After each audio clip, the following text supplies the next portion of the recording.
Bismillahirrahmanirrahim. Assalamualaikum warahmatullahi wabarakatuh. Halo semua, jumpa lagi di mata kuliah tektonofisik. Masih pada pembahasan pekan keempat terkait dengan konveksi mantel dan gerak lempeng. Seperti pada penjelasan di awal, kita masuk ke dalam bagian keempat.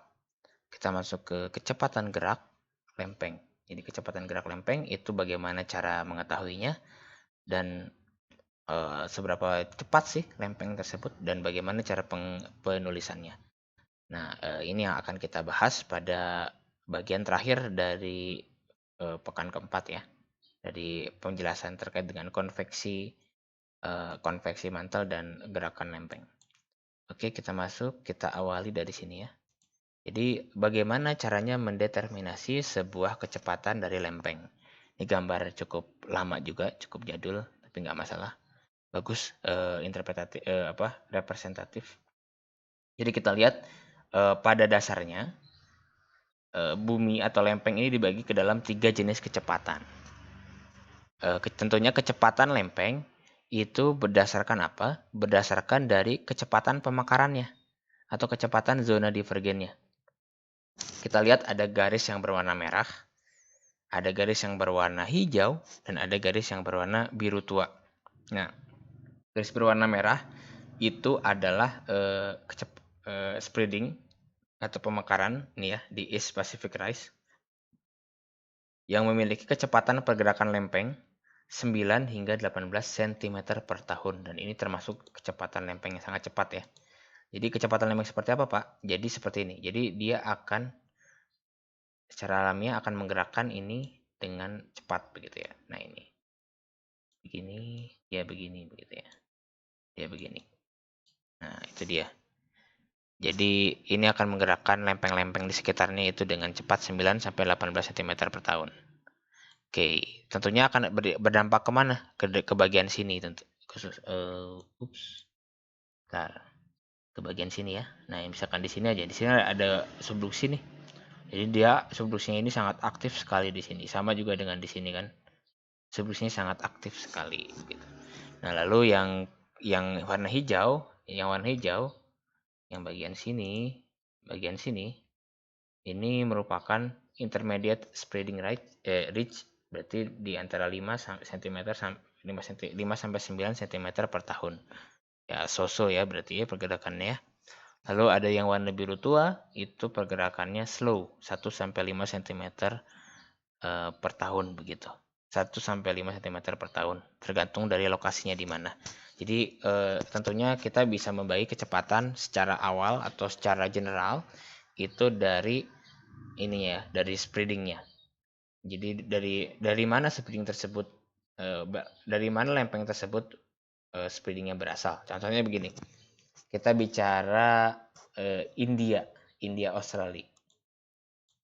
Lempengnya di sini kan, di sini ada kolisi kan, di sini ada subduksi, di sini ada kolisi, di sini ada subduksi nantinya. Ini lempeng Eurasia nih kalau kalian ingat peta persamaan lempeng. Nah, Indo Australia dan India itu lempeng yang dikatakan pergerakannya intermediate karena dia dipengaruhi oleh ini ya, dari spreading ridge di sini, di Southeast Indian Rise dan Pacific Antarctic. Nah, lebih seperti itu ya. Tapi ketika kita berbicara pergerakan ini divergen di tengah-tengah di Atlantik itu sangat lambat sekali ya. 1 sampai 5 cm per tahun. Ini kan seperti itu. Nah, bisa jadi pertanyaan atau bisa jadi silakan dicari jawabannya begitu. Mengapa bisa ada lempeng yang bergerak dengan cepat dan mengapa bisa ada lempeng yang bergerak secara lambat? Atau saya ganti. Jadi pertanyaannya, kenapa Mid Atlantic Ridge itu bergerak relatif lambat dibandingkan dengan ini yang lain, dibandingkan dengan spreading yang lain? Silahkan dicatat dan nanti bisa dijawab di media yang sudah disediakan. Oke, nah bagaimana caranya mengukur kecepatan? Sebenarnya ada beberapa cara, dan kalau saya jelasin satu-satu bisa jadi satu pertemuan sendiri, jadi saya akan singkat saja ya. Jadi yang pertama itu ada pengukuran dari geodetik, jadi ada pengukuran dari GPS.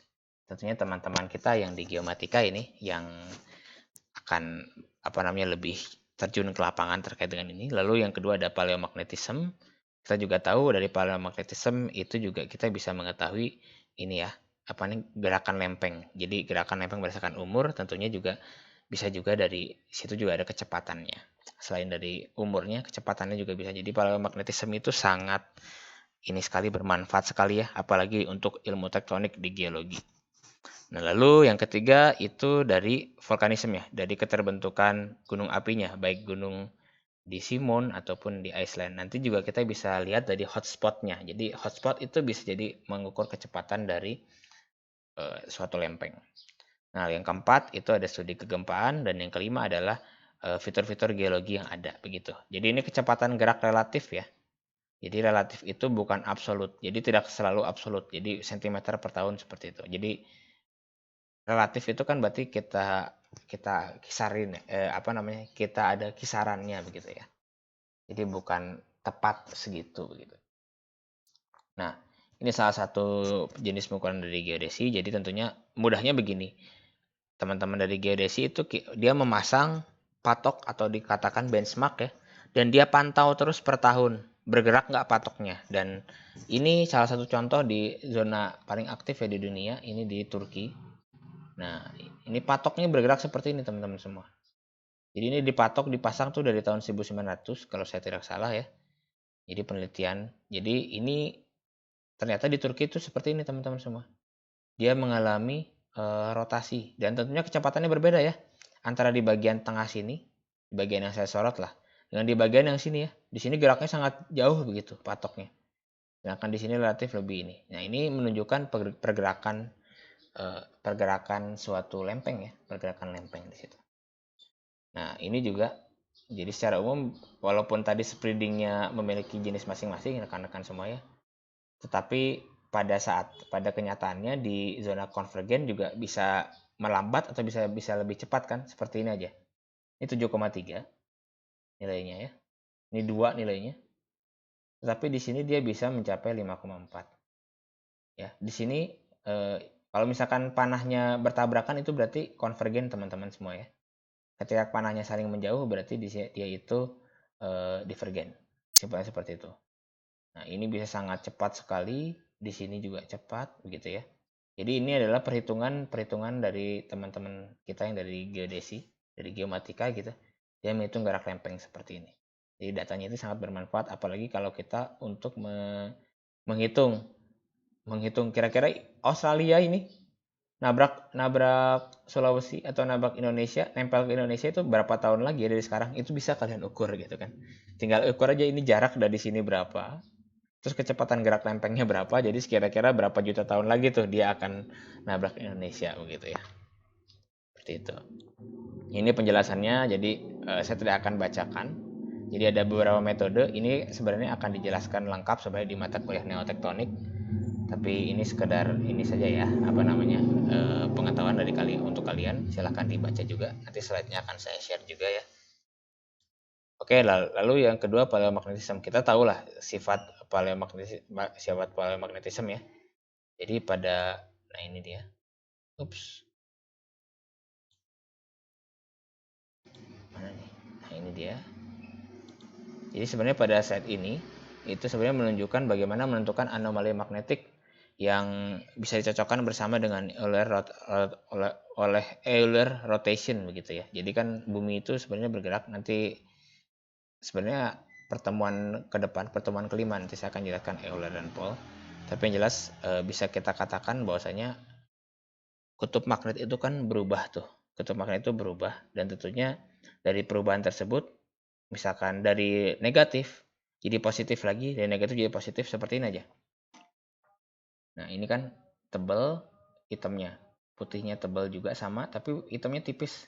Putihnya tipis, hitamnya tipis. Nah, sedangkan ini kan harus melalui track yang sama ya. Jadi dia harus memutar dulu dengan jarak yang sama. Otomatis kalau misalkan kita melihat adanya eh, bukan ketebalan ya. Ya tebal lah, boleh kita katakan tebal atau lebar warna putih dan hitamnya itu tipis. Berarti itu pada saat itu kondisinya sedang cepat begitu kan. Gampangnya seperti itu ya. Nah, ini dia seperti ini. Ini model-model dari parallel magnetism. Jadi ada inklinasi, ada deklinasi, ada tipe-tipe batuan. Jadi kita bisa tahu juga dari tipe-tipe batuan yang ada begitu ya. Untuk inklinasi. Nah, ini sebenarnya kalau ini magnetic north pole, ini yang normal ya. Nah, kenapa bisa kita katakan reverse? Karena mungkin dia ada di selatan, batuan misalkan di Amerika, tapi kutub utaranya itu menghadapnya ke bawah, ke arah selatan. Jadi mungkin dia lagi mengalami reverse polarity gitu. Gampangnya seperti itu teman-teman ya. Nah, misalkan begini. Jadi modelnya adalah ini sebenarnya contoh nih. Ini contoh pengukuran kelurusan ancient magnetic pole dengan present day pole. Kita sebenarnya dapat merekonstruksi batuan pada latitude-nya di masa awal keterbentukan. Jadi di mana posisinya dia ada. Lalu sebenarnya yang jadi problem itu bukan kita tidak tahu longitude-nya. Kan ada latitude sama longitude ya. Tapi sebenarnya yang perlu yang jadi problem sebenarnya titik kecocokannya. Jadi membutuhkan determinasi karena geraknya itu kan nggak lurus-lurus aja ya. Dia itu geraknya itu kan berputar, berotasi. Jadi seperti ini.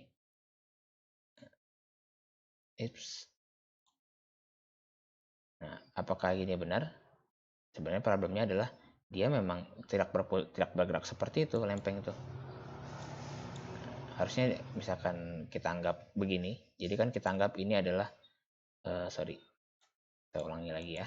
Nah, ini adalah present day magnetic pole-nya. Jadi magnetic pole saat ini, dan ini adalah magnetic pole yang lampau. Jadi misalkan ini suatu benua, dia arah magnetnya tuh ke arah atas ini.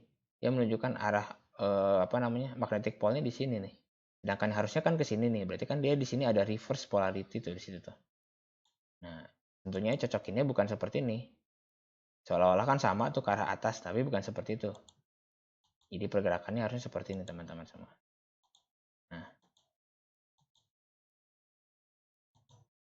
Nah, begitu. Jadi harus digerakkan secara berotasi ya begitu ya. Dan sebenarnya ini adalah teman-teman dari geofisika sebenarnya ya. Dari teman-teman geofisika yang untuk mendetermine ini. Jadi kalau kita itu hanya sekedar tahu ada perbedaan reverse polarity, untuk paramagnetism, untuk geologis itu kita lebih ditekankan kepada umurnya ya. Kapan dia terjadi gitu kan, karena kita bisa membuat sejarahnya kalau kita berbicara umur. Tentunya juga kita butuh data dari normal atau reverse begitu kan, kecepatannya berapa nanti bisa dari analisis teman-teman yang lain. Nah, oke, ini yang ketiga. Jadi ketiga itu ada Simon. Nah, jadi begini, tadi kan seperti yang saya jelaskan, bahwasanya ada namanya mantel plume. Jadi kayak mantel yang terjebak begitu ya. Jadi dia itu menerobos di zona yang sebenarnya tidak ada apa-apa. Jadi kayak misalkan gini. Ibaratkan kita punya lubang telinga ya sama lubang hidung misalkan ya. Jadi sebenarnya kan cairan kalau dari dalam tubuh kita itu keluarnya ke hidung atau ke telinga ya. Karena di situ ada lubangnya. Ini lubang-lubang ini kita anggap sebagai zona divergen begitu ya. Nah, tetapi kenapa tetap ada sih bisul misalkan? Tapi kenapa tetap ada bisul? Nah, karena misalkan cairan tersebut, cairan yang kotor itu, dia itu terlalu jauh, dia mau lari ke hidung jauh gitu kan. Dia mau lari ke telinga jauh juga gitu. Jadi seolah-olah daripada saya harus bergeser ke hidung ataupun ke telinga jauh, lebih baik saya terobos aja ke atas lah gitu. Kalau jalan pintas. Analoginya seperti itu. Jadi ada mantel yang naik ke atas atau kita sebut sebagai mantel plume, dan tentunya dia nanti menerobos seperti mekanisme yang tadi saya jelaskan ya, seperti gambar yang ini mungkin. Nah, jadi awalnya dia itu membentuk seperti ini. Dia ada terobosannya tapi nggak sampai ke permukaan. Dia mungkin bikin gelenjul-gelenjul aja, nggak sampai bisul. Lalu semakin berjalannya waktu dia menerobos ke lempeng ya. Nah, nanti lama-lama jadinya gunung api di situ ya. Terobosannya jadi gunung api. Jadi seperti ini. Nah, lalu lempeng itu kan bergerak nih. Sedangkan mantel plume itu pasti diam. Jadi dia pasti misalkan ini lempeng lewat, ini ada mantel plume, lempeng lewat, dia diterobos. Jadi membentuk gunung api di sini. Ya. Ada gunung api, gunung hotspot kita katakan. Nah, tapi kan lempengnya tetap bergerak nih. Nah, lempengnya bergerak, ya udah. Gunung api yang awal, yang ini, itu sudah mati. Dihasilkan gunung api yang baru, begitu. Nah, gitu ya. Misalkan kalau kita lihat di kanan, di gambar yang ini nih, teman-teman semua. Nah, ini nih. Ini kan ada barisan gunung api sebenarnya. Dan yang aktif itu hanya Hawaii sekarang. Jadi kalau kita lihat di Maui, di Molokai, di Oahu, ataupun di Kauai, itu sebenarnya ada bukti-bukti bahwasanya ini gunung api, tapi sudah tidak aktif. Karena kenapa tidak aktif? Karena memang sumber magmanya di sini. Dapur magmanya hanya ada di sini.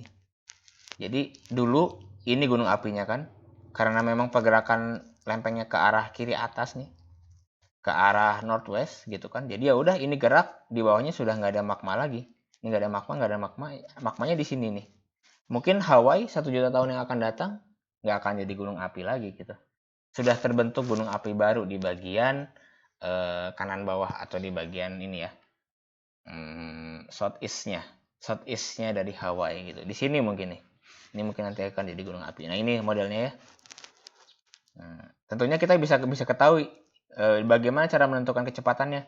Ya Kauai umurnya berapa, mantelnya berapa nih kita ini ada umurnya, di sini ada jarak, ini ada umurnya, ada jaraknya kan.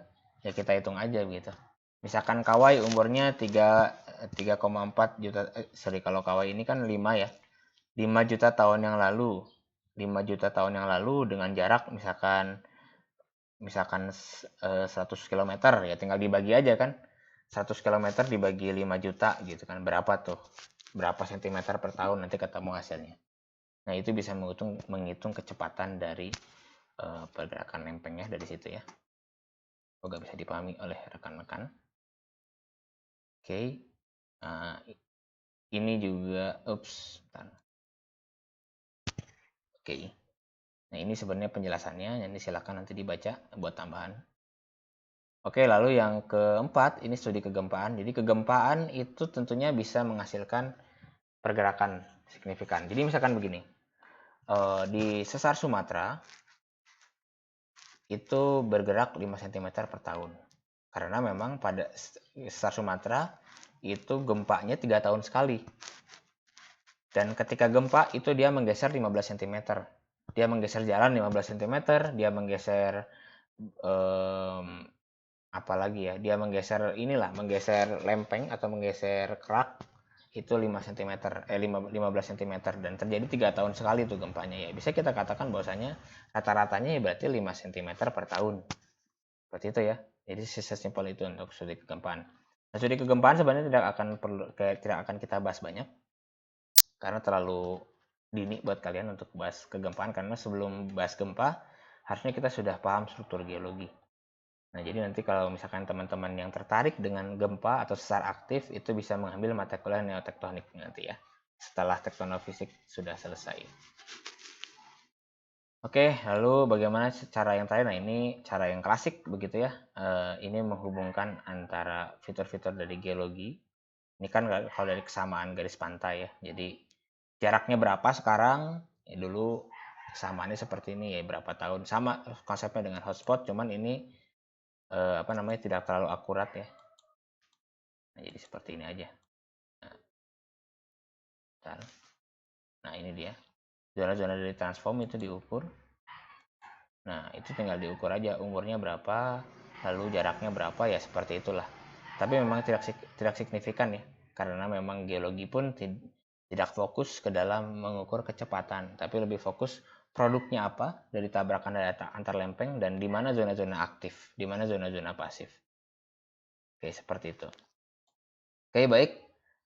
Silakan apabila ada pertanyaan, silakan ditanyakan atau dituliskan. Nanti kita bisa bertanya, bisa ada sesi tanya jawab di waktu khusus ya pada saat tatap muka. Oke, baik. Ini adalah rangkumannya. Jadi yang pertama itu tentunya interaksi antar lempeng terbagi ke dalam 3 jenis, yaitu ada divergen, transform, dan konvergen. Dan setiap jenis interaksi menghasilkan fitur geologi yang berbeda serta spesifik. Tuh, yang pertama. Lalu yang kedua, secara umum pergerakan lempeng dipengaruhi oleh arus konveksi magma pada mantel. Dan bagian ketiga, tentunya gaya yang bekerja kita ketahui terjadi akibat adanya gaya gravitasi dan juga perbedaan densitas yang nanti kita kenal adanya di driving force dan resistance force atau resisting force. Nah, lalu yang terakhir itu fitur-fitur yang terjadi pada lempeng bumi dapat menjadi pendekatan untuk mengetahui kecepatan gerak lempeng. Oke, sekian untuk penjelasan kali ini. Jadi untuk yang mendapatkan slide-nya, nanti ada beberapa materi nih saya sampaikan ini sebagai tambahan buat kalian untuk dibaca ya, untuk mengetahui nanti sebagai tambahan informasi saja, gitu ya. Oke, baik, saya tutup pertemuan kali ini. Untuk pekan keempat, kita jumpa lagi pada kesempatan yang lain. Assalamualaikum warahmatullahi wabarakatuh. Terima kasih.